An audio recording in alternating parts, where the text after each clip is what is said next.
Welcome to Kenton Teaches. Enjoy the video.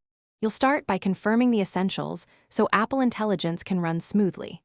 First, make sure your iPhone XS Max is updated to iOS 18 or later. That's required. Next, sign into your Apple ID and turn on iCloud Sync so models and preferences persist. Once done, enable Siri, location, and relevant app permissions because Intelligence uses contextual signals.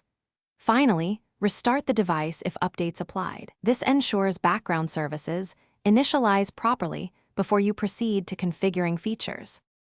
Now you'll enter settings and tap Siri and search, then Apple Intelligence to tailor behavior. You should enable summaries and set preferred length so results match your reading time.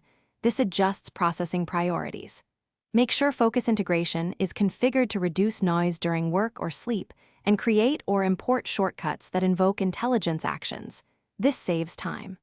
Also grant per app access for mail, messages, and photos because Intelligence needs content permissions to analyze and generate context-aware suggestions. Finish by practicing how you'll call Apple Intelligence and verifying results.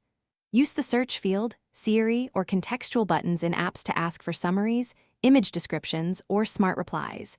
You'll learn which trigger fits your workflow. Test with a sample email, a photo, and a natural language query to confirm outputs are relevant. If results are off, make sure app permissions are correct, then toggle Apple Intelligence off and on. As a last resort, reset Intelligence data in settings to retrain preferences and clear cached context.